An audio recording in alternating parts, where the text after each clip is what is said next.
Welcome to the JAMODI podcast. We are all surrounded by amazing coaches and leaders. So let's get an inside look at not just what they do, but how they do what they do. After all, becoming the best versions of ourselves is JAMODI, just a matter of doing it. Coaches, the JAMODI podcast is powered by Shoot 360. The future of basketball has arrived in Dallas-Fort Worth. Shoot 360 combines the latest sports technology with the fundamentals of basketball skill development. The result is a one-of-a-kind video game-like basketball program designed to improve your shooting, dribbling, and passing. Visit shoot360dfw.com to learn more and register for your free 1-hour workout evaluation. Shoot 360, the future of basketball is here. I spoke at a clinic a few weeks ago, and a couple things. So, number one, I watched 2 back-to-back college practices, a women's college team, Division II, and then a men's college team, Division II. And the whole practice was drills. Not one time did they add deep. They had added deep. The girls' practice had a defense a little bit at the end. The guys did a little bit at the end, which is what most practices are. Drill after drill after drill, 2-on-0 passing, 3-on-0 shooting, no decisions, no defense. And so it's still happening. And then they get me that speaks, and I'm just like, those coaches, are they gone? And they're like, yeah. I'm like, okay, good, because I'm getting ready to tell you that there's a better way to do things. And it's not just my opinion. This is like years and years of research that we know. And to your point too, I know for a fact, I asked the question that day to those coaches. I said, do you know why you coach the way you coach? And it's rhetorical because I know the answer, because there's been studies done by every country. We coach the way we coach because it's the way we were coached as players. And the second part of that is, if it's not that, the second answer is we coach the way that one of our mentors or coaches that we looked up to, maybe it's a state championship coach up the road that told us this is the way to do things. And so, again, we know that those things are not the truth. And they all coaches are well-intentioned, right? We want to teach players fundamentals, those things. But it's not saying that we can't do those things. It's just, is there a better way of doing those things? And you and I were gym rats. So we want to encourage players to go and work on their 1-2 steps, their hops in the gym, but that's player-led, right? What's happening at this college practice that I was at is you bring 2 full teams in, and we're having 15 separate individual practices against air. And it's like, whoa, we got the best training tools in the world, other people, other defenders. So why are we not using those at every basket? Why are we 15 people at one basket and 6 people are going, everybody else is standing in line watching? We get better by doing, not by listening and learning. We're going to get better by doing. And you can make players work on the things you want to make, but you're going to get better by the repetition without repetition of the doing and not just talking. After I got done, and again, I respect all coaches. I love all coaches. After I spoke, I stuck around because Bob Hoffman spoke. And Bob Hoffman is a offensive genius. And I don't know if you know who Bob Hoffman is, but I've had him on. It was incredible. Yeah. Unbelievable. And so when I was a graduate assistant, he was at Texas Pan Am down in Edinburgh, Brownsville, Texas, way down the Mexican border. And, I had to do his scout. And I was like, look at the stuff he's doing offensively. It was unreal. And this is 20 years ago. Yeah. And it's so funny. I saw a Flapping Glass posted a video or something the other day, and they said this guy's like, they're pitching it ahead and then slipping the other guy from the – and I'm like, Bob Hoffman was doing that 20 years ago. That's great. That's not new. It's like – and I talked to him about that, but he was talking about offensive sets and all that. I was just kind of had my head down. I was talking to another coach. And then he said this, and man, my ears perked up. He said exactly, quote unquote, he said, you can do all this fundamental stuff you want. He said, and I've done it years. I'm a lifelong coach. He said, you can do all the jump stops and the turnaround pivot USA drills where you pass it one hand, you go to the end of the line. He said, you can work on your layups. But he said, as soon as you add defense, you can throw all that stuff out the window. He goes, if you don't believe me, you watch your game films. You got guys throwing passes like this, and they're throwing passes like this, and they're coming in, they're finishing, they're having to make moves. And he goes, you don't work on that. No one's working on that fundamental stuff. He's like, when we do fundamental work, we're not working on that. And so he said, I've gotten away from all these fundamental technique drills because it doesn't translate. And I was like, exactly. And I know why it doesn't translate, right? Because you're not training with perception and action. You're not putting players in problem solving. You're putting them in blocked, technical, tactical drill, fundamental. Do it this way. It's got to look better. You got to go faster. You got to go, but you're taking out the most important component, which is seeing and reacting. Which again, if you really study the science, our brain is not what's controlling movement anyway, right? I mean, imagine our brain if we had to, because finishing against a 6-foot girl and finishing against a 6'7" girl, that's going to be totally different. So imagine all the different, if we could just store things in our brain. I mean, it would be billions and billions of techniques stored. It's impossible, right? We just have to find solutions. Now we can nudge them towards functionality and make it, but again, external cues are way better than to me show them this over and over again. They do this over and over again. And so I know we're getting a little bit deeper, but No, it's good. If that kind of stuff starts to make a little bit of sense, I mean, to me, it's so simple. It's like players playing against nobody, but then when they play in a game, it's going to be chaos and unpredictability and playing against, and you have to figure out those solutions in real time. But again, it's not just the roll the balls out. Hey, we're playing 3-on-3 FIBA, because I went off on a young girl the other day, and I say go off. I just say, hey, look, this is not what you're used to. You're not playing 3-on-3 FIBA, at the center up here. We're working on gets, and we're working on punishing the defense against gets and against that coverage. This is not just you do whatever the hell you want to do. We're working on this, this, and this. And so let's start trying to change our mind to work on these things. And so, again, it's coaching at the highest level. It's not just throw the balls out, put them in small-sided games every basket, do the same small-sided games every day. It's how do I challenge and get that healthy level of challenge for each and every one of my players? Because like you said earlier, if you're getting your players better, they're going to come back for more. If they're having fun, right, and they know you love them and they know you care about them and you're actually trying to improve, even if they're not playing, you're a really big part of their development and getting better. They're liable to come back. I know we're in the transfer world. It's trickled down to high school, even junior high. Yeah. If I don't play, I go somewhere else. But anyway.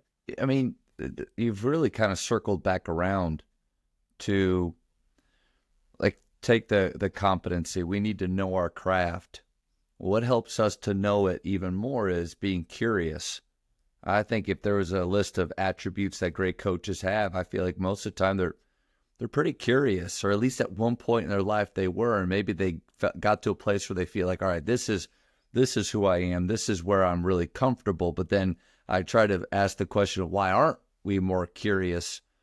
Because of that word comfortable. I think we are like to coach the things that either we did or we feel really good about.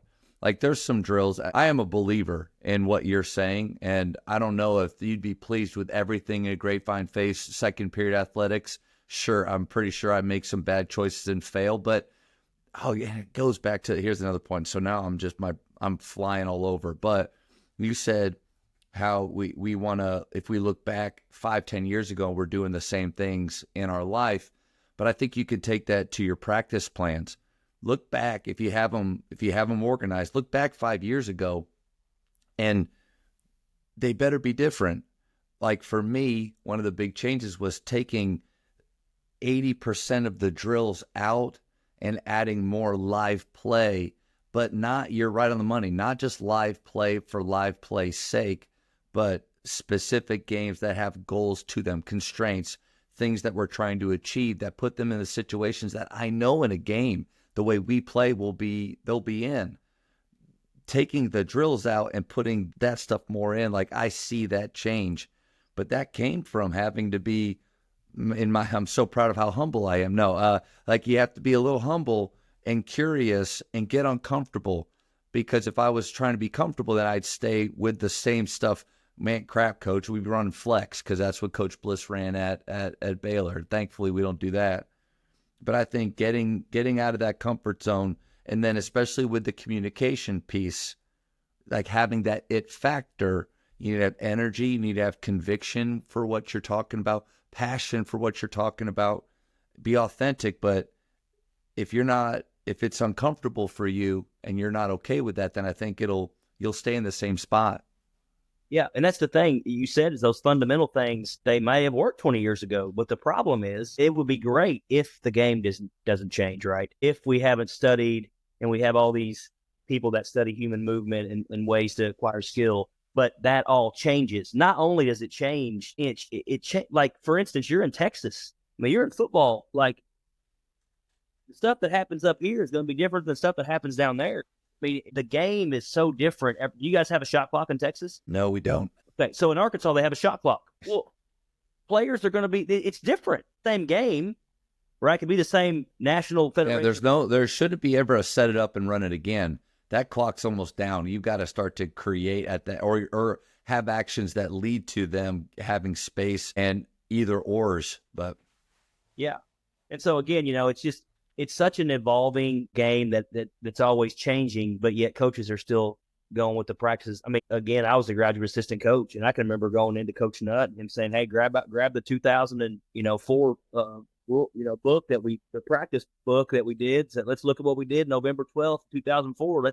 We can just make a little plan today." And it's like, Coach, man, like this game has changed in the last. And just imagine how it's changed now. I mean, it's insane, and it changes very quickly, now. And so again, I just think that coaches, like you said, have to keep up with the times and find the best ways to help players improve and help their practices. I think a good goal for us would be to not say this about our players. Man, they look really good in our drills, but then when we play, they just don't seem to make shots, or they don't seem to see the reads. It's like, well, pretty simple if there's no hand running at you, or there's no prep. Like, why we tell our guys, why do shooters miss in games? Well, they practice too slow and they practice without pressure. So you can do some things in shooting games. Like we've really taken volume out of our vocabulary. We're not just shooting for volume. Rarely. They can do that on their own on the gun. They can do that at their house when the sun's shining and there's no wind, and they can do that. But we need to add pressure and we need to add speed to it. So shooting games, in my opinion, help with that a lot.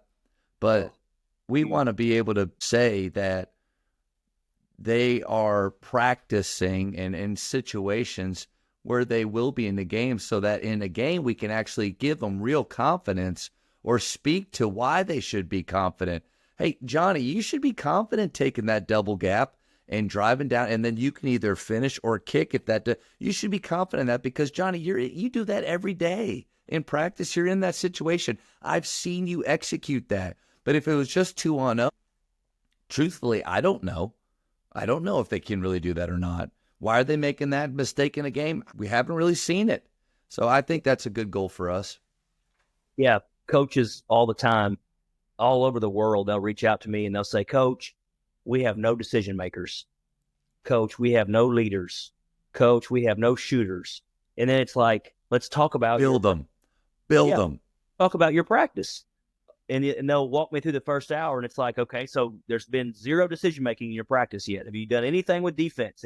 No. Well, we did ball handling. Was any defense involved? No. We got them all, going against cones. It's like, Coach, they're not the problem. You're the problem. And it's hard to hear. We have no leaders. Okay, well, tell me about, when do they get to talk? Do they help co-design? No, I do all that. I'm the dictator. Well, you're not going to have a leader, because, and most of the time, the leaders that they feel like they're leaders, the kids are too scared to come and talk to them anyway, because they feel like if they do speak up, they get yelled at, or they get made fun of a little bit, or it's a sarcastic comment, so they just don't say anything. Well, then they complain about having no leaders. We have no shooters, but yet every shooting drill you do, there's no defense or decisions. It's like, if you look, make 5 from 5 spots, and then we'll move on. All right. The extreme took them 25 shots to get to 5 on the first spot, but and it does. Even though there's no studies, there are no studies literally that it says it builds comfort and confidence. A lot of people say, "Oh, player-led development builds comfort and confidence." Even though there are no studies that show that, I do believe experimentally, as a player, as a gym rat, that it did build my comfort and confidence. And we want to encourage players to get as much of that on their own as possible, right? As long as it's not going to make them, burnt out. But again, when our job as coaches is to bridge the gap between player-led and coach-led development, we got to get we got to get decisions. We got to get as much chaos and unpredictability because that's how the game's going to be played. And if we're not putting them in those environments every day, you can't expect guys to make shots with no decisions because every shot in basketball is going to have a decision except the free throw, right? So it's like we have to find ways, to be more creative in our practice environment. I think it's the number one thing we do, build creative practice design. I think it's the number one thing a coach does. Because if you don't have great practices, you're not going to have great. You can't. I never understood it in all the years I coached of why we're training players this way and then expect that to translate to over here. Well, we couldn't pass and catch, so we're going to do 2-ball passing for 30 straight minutes. That don't matter because when you it's live defense and people pressuring you, it's like that's a totally different thing. So it builds false confidence in players, right? Because on week one, your kids aren't making 23 micans, right? They're making 15. Well, at the end of it, they're making 20. Oh, we got better. No, you didn't, because it wasn't in game context. Oh, well, we were shooting 60% from 2, and now we're shooting 70. Yeah, but was there defense? I mean, it's great that you're getting better in practice drills, but that's all it is. You're getting better in the practice drills. It's not going to really translate, because if it did, I mean, Steph Curry and these guys play, they wouldn't be making 40%, right? They'd be making 95%. That's sure. I could go on the gun. I think I can go. They make 85 out of 100 from 3. I mean, I haven't shot up. You know what I mean? And so it doesn't translate to when we add defense and decisions. Why? Because it's just so many different factors. The defense, the angle. I mean, it's too many. It's millions of different factors in every game. And so the way we can build adaptable players is by letting them find solutions in the chaos. And the more they can do that, they get better at it, like you said. Your kid's not going to make as many shots, but as long as they understand the science of, hey, you're not going to make as many shots. If we put you in a drill where you just made 80 out of 100, oh, man, I can really shoot, but it's building a false confidence. Yep. Whereas we put you in this small-sided game and you make 37% from 3, not too bad. It's real. Not too bad for a high school kid. And a lot of coaches that come in, that's the first thing they say is like your shooting games, they're game-like because they're not making that many. They're making 3 to 4 out of 10. And it's like, yeah, but those shots are going to translate to the real games because they're having to make decisions. And so you can get the repetition without repetition. I do a lot of 2v1 shooting in every different way you could do it. From gets to ball screens to driving kick to fill behind to whatever it is. But you just make a game where they can do 3 straight reps on defense, then we rotate. Or you could say, hey, if the offense makes it, make it take it. If the defense gets a deflection at all, they get to be on offense. If the offense misses or turns the ball over, they're on defense. However you wanted to manipulate, the environment, but you can still get a lot of good shooting reps. It's not like, I think sometimes coaches think, oh man, if we just did, Olympic shooting, 3-man, 2-ball, we get way more reps. No, you really wouldn't, because every 4 seconds in those two-man shooting games, even with defense flying at them, they're getting a shot go up. And so, again, I know shooting is probably very important to what you got to do at your school. And so, you can still get those reps.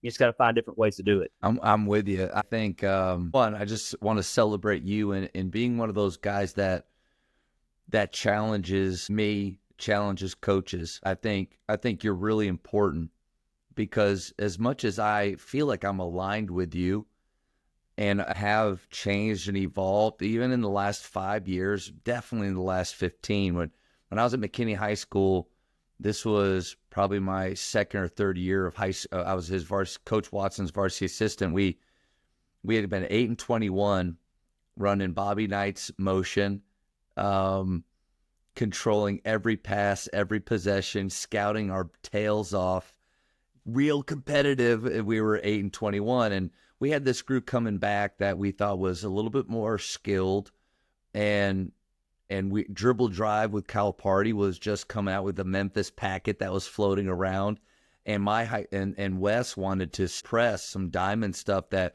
guy named Kenny Hoffpower down in this area is really known for. And so we thought, man, those two really work well together, running and gunning and 4 out, 1 in, and emphasizing shooting quicker than grinding 8-5. Hoosiers, how many 5 passes? No, that's not true. So we had to change our thinking a little bit in that. And that kind of took me down this rabbit hole of really what can you do with speed and with freedom. and teaching players how to shoot with courage. And so but one of the biggest things was we didn't recruit a bunch of kids to come to that public school. We had the same group coming back, but instead of saying, which we've all said is if we only had the shooters, we would play that way. Well, let's build them. Like, what can we do to maximize? And that should be the idea, in my opinion, of every workout or every season, is this is who's God has put in our gym. What can we do to get every bit of potential within the playing style that you choose out of these guys? And so that we took on that mentality. And so instead of us saying like, hey, great defensive practice, guys.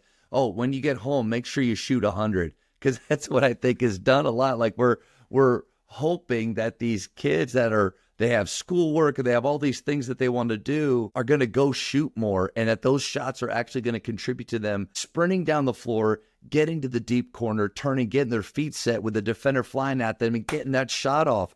That's not the same thing. So we took it on ourselves, like, that's on our time. You becoming a great shooter is going to be on our time. We're going to take things out of practice that we used to do to make sure that we could do that. But we're going to be really smart with our time. And that's kind of stayed over the years. But to me, this is really bleeding into culture.